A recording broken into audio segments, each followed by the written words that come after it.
La negociación como proceso dinámico. El concepto de turning points o puntos de inflexión.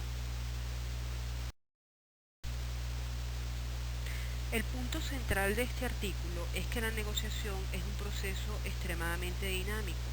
Para nada es lineal. Por mucho que hayamos hecho una preparación de la negociación, no podemos predecir con certeza absoluta qué va a pasar a lo largo del proceso. A medida que tiene lugar la negociación, esta puede experimentar cambios en atención tanto a lo que sucede dentro de la mesa de negociación como fuera de la mesa de negociación. Uno de los planteamientos del autor o de los autores de este trabajo es que los eventos que pueden causar o acarrear cambios en el proceso de negociación no tienen un significado predeterminado, sino que de alguna manera esos eventos catalizadores de cambio se ven mediados por factores de orden psicológico. En otras palabras, quienes negocian, los negociadores, van a dar una u otra interpretación a los eventos y de ello dependerá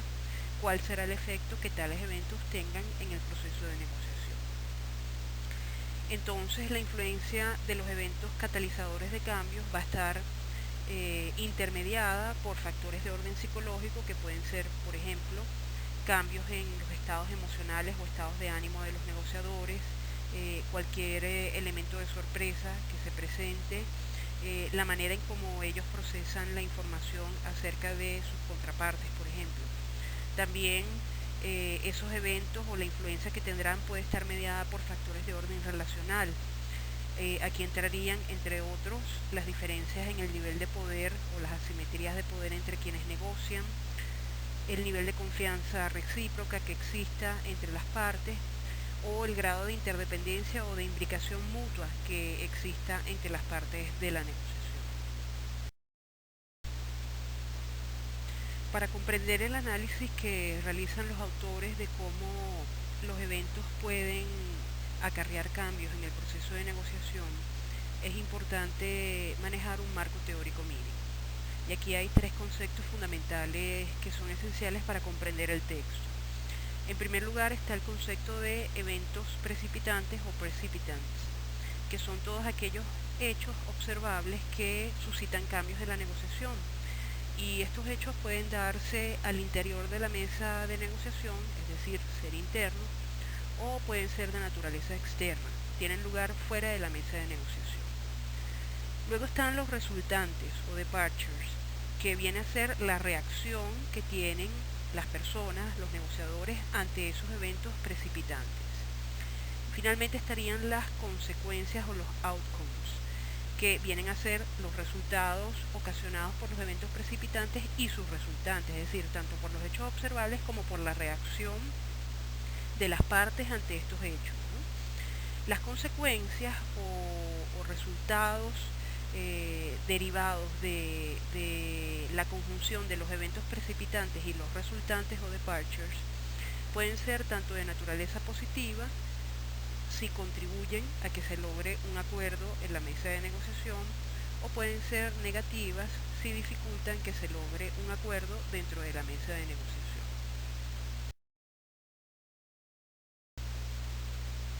En atención a lo indicado con anterioridad, los eventos precipitantes no tienen valor o significado por sí solos, sino que el efecto que van a tener sobre la mesa de negociación va a depender de la interpretación que las partes o los negociadores hagan de tales eventos o de tales hechos observables, ¿no? La hipótesis general de los autores de este trabajo es que tal interpretación va a venir determinado, va a estar en relación directa con cómo cada uno de los negociadores observa a sus contrapartes o a su contraparte si es una negociación bilateral. Y a su vez, esta visión que se tiene del otro en la negociación está mediada por dos tipos de factores. Uno son los factores personales, es decir, características que están directamente relacionadas con quién es el otro o cómo es ese otro. Y otros son los factores contextuales. Por ejemplo, dentro de los factores personales está la impresión que se tiene del otro, en qué medida se le considera confiable o no. Los factores contextuales, como su nombre lo indica, tienen que ver con el contexto, con el entorno en el cual tiene lugar el proceso de negociación. Entonces, resumiendo, estos factores de orden personal o contextual van a influir en cómo cada uno de los negociadores observa a sus contrapartes y a su vez esta manera de entender al otro incide en la interpretación que se va a hacer o que cada una de las partes va a hacer de aquellos eventos precipitantes que tienen en potencia la facultad de incidir o alterar el curso de una negociación.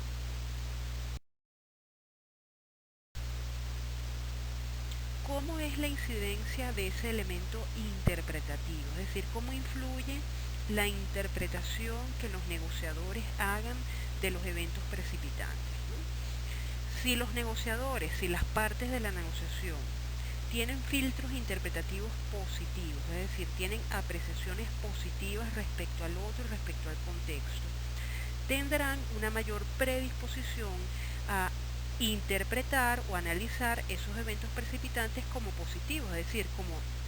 factores que coadyuvan al logro de un acuerdo dentro de la mesa de negociación. También es válido lo contrario, si el filtro interpretativo es negativo, mayor será la predisposición de los negociadores a interpretar de manera negativa los eventos precipitantes y por lo tanto sus outcomes o sus resultados serán negativos también. Un filtro interpretativo positivo hace que los negociadores enfaticen la relación de interdependencia entre sí y se aboquen a realizar una resolución conjunta de los problemas. ¿Qué factores conllevan a que el efecto interpretativo sea positivo, a que haya un filtro interpretativo positivo de los eventos que pueden alterar un proceso de negociación? Bueno, esto puede venir dado porque los factores personales, es decir, la impresión, la percepción que se tiene del otro por las características en sí mismas de ese otro, sean positivas. También que los factores de orden contextual sean de naturaleza positiva. Ahora bien, el mayor efecto interpretativo positivo se da cuando se conjugan factores personales de naturaleza positiva y factores contextuales de naturaleza positiva. Es decir, cuando los elementos de orden personal y los elementos de orden contextual son congruentes, están asociados ambos a variables de naturaleza positiva, y entonces allí es cuando se produce el escenario en el cual el efecto interpretativo positivo es mayor. ¿De qué va a depender la interpretación que se haga del otro? Es decir, ¿qué va a incidir o qué factores inciden en la evaluación personal que se hace del otro en un proceso de negociación? Bueno, los autores del texto discuten una variedad de elementos, pero consideran principalmente dos aspectos dentro de este punto. Uno es la evaluación moral que se haga del otro, que tiene que ver con qué medida o en qué medida se le considera como moralmente aceptable, como una persona buena o no. Y la otra variable, el otro factor es el poder, cómo es la relación de poder entre las partes de la negociación. En general se puede decir que mientras más se perciba a la contraparte como una persona moral o como una persona buena, eso va a asentar o va a representar un filtro positivo a la hora de percibir e interpretar a ese otro. Por otra parte, mientras más poderoso se perciba a ese otro, si se percibe que hay una asimetría de poder a favor del otro, donde el otro es más poderoso que yo, eso por el contrario crea un filtro negativo. Sin embargo, el peso de la evaluación moral y del aspecto de poder, de la distribución de poder entre las partes, no incide por sí solo, sino que la impresión va a depender a su vez, la impresión que un negociador tenga de su contraparte, va a depender a su vez de si el evento precipitante, el hecho que ocurre y que puede alterar el curso de la negociación, ¿tiene lugar a nivel interno de la mesa de negociación o tiene lugar a nivel externo? En general, lo que se ha observado a partir de los estudios realizados es que cuando tienen lugar eventos internos, es decir,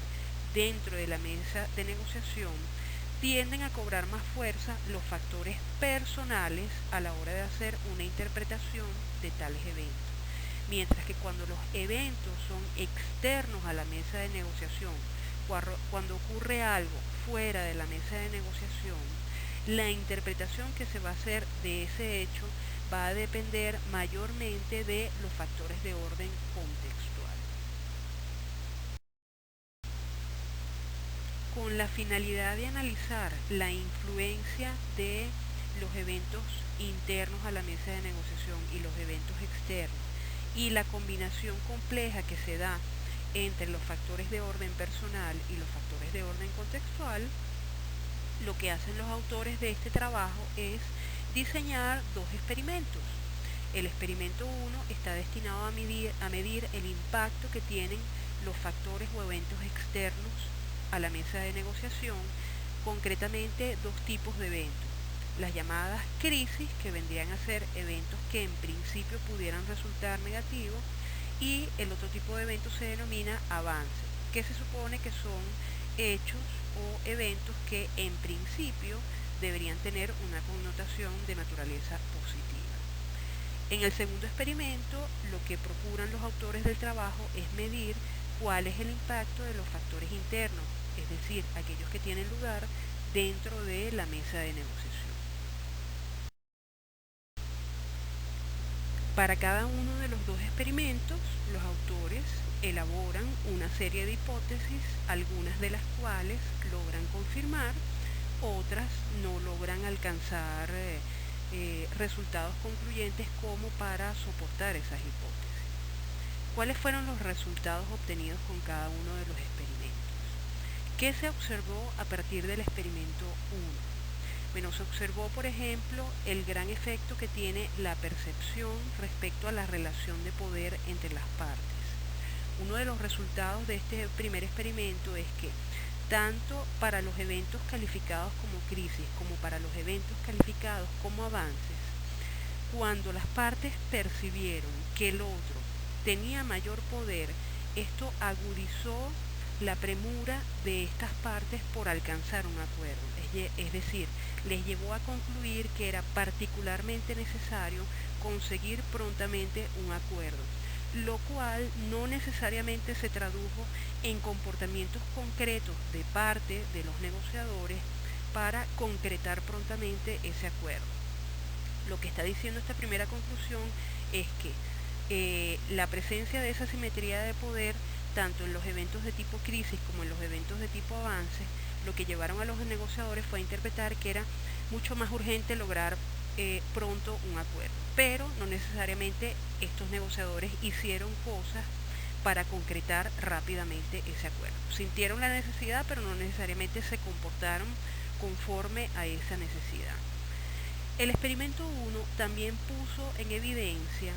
que es en las situaciones de crisis cuando particularmente entra en juego el grado de confianza que exista entre las partes como factor decisivo a la hora de interpretar ese evento que es considerado crítico. A partir de este descubrimiento, los autores elaboran dos reglas que comparten con los lectores, que son: cuando existe un clima negativo o de baja confianza entre las partes y se da un mensaje de crisis, lo usual es que ante ese mensaje de crisis los negociadores reinterpreten o reevalúen sus expectativas iniciales respecto a la posibilidad de alcanzar un acuerdo. Y lo que se nota en términos concretos es que los mensajes de crisis presentados en el marco de un clima de negociación negativo o de baja confianza tienden a tener el efecto de atrasar o dificultar el progreso hacia el logro de un acuerdo. Es decir, entorpecen el logro de un acuerdo y por lo tanto tienen un resultado o un outcome negativo. Mientras que cuando el clima de negociación es positivo, existe una alta confianza, en otras palabras, si se da un mensaje de crisis, si se presenta una situación de crisis, la tendencia es a que los negociadores no reevalúen sus expectativas respecto a la posibilidad de alcanzar un acuerdo. Y se observa que el resultado tiende a ser positivo, es decir, hay mayor progreso hacia el acuerdo. A partir de este hallazgo de los autores, nosotros pudiéramos concluir respecto a la importancia del grado de confianza que uno siembre en sus contrapartes negociadoras. Podríamos decir que en la medida en que uno cimenta confianza en su relación con los otros, esto constituye un activo que va a estar allí presente, y así se presenta en situaciones de crisis cuando estemos negociando con esas otras partes que han llegado a confiar en nosotros. Ese elemento de la confianza, ese clima positivo de negociación, va a estar operando como un factor a favor de que se puedan lograr acuerdos aún en negociaciones que estén o que se vean influenciadas por la presencia de un evento del tipo crítico. El segundo experimento, recordaremos, está destinado a medir el impacto de los eventos de orden interno. Este experimento arroja algunos resultados muy interesantes, que en general están vinculados al grado de inclinación que tengan los negociadores a negociar de manera cooperativa, es decir, a buscar la resolución conjunta de problemas,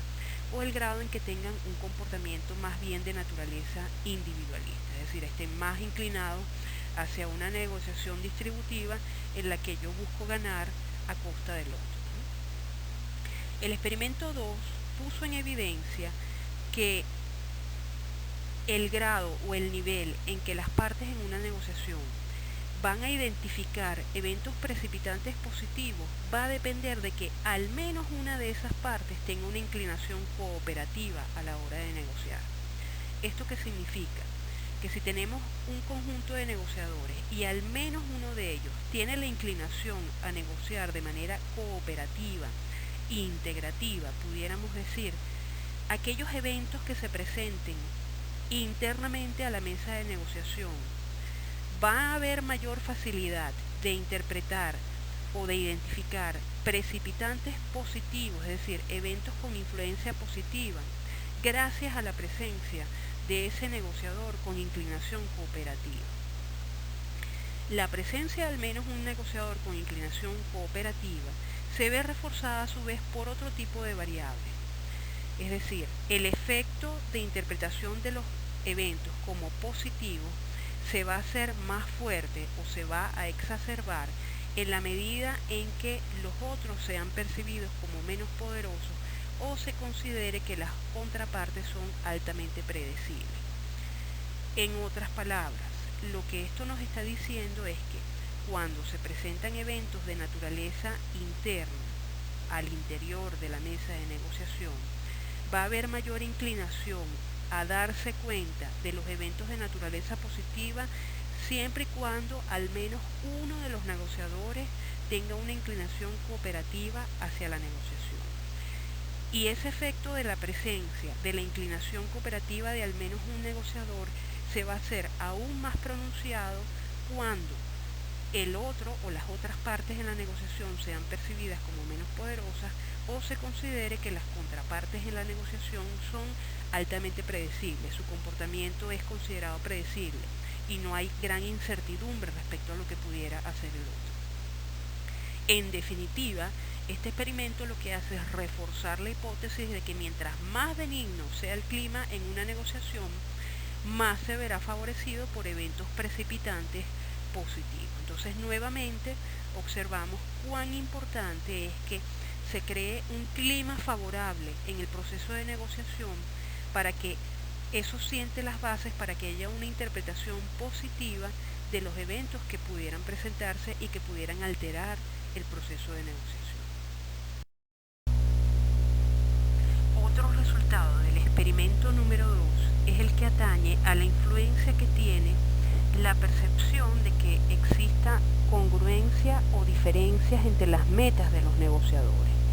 El experimento 2 mostró que en la medida en que los negociadores perciban que persiguen metas diferentes o que buscan alcanzar metas diferentes, esto favorece que los negociadores se identifiquen con los eventos precipitantes negativos, es decir, tengan mayor facilidad para conectarse con los eventos precipitantes internos de naturaleza negativa que con los eventos precipitantes internos que pudieran resultar positivos para el proceso de negociación. El experimento 2 también puso en evidencia que las diferencias de poder influyen. Si el clima de negociación es positivo y la contraparte en la negociación es vista como menos poderosa, esto hace que los negociadores se conecten más fácilmente con los eventos precipitantes positivos. Pero si el clima de negociación es negativo y el otro es visto como menos poderoso,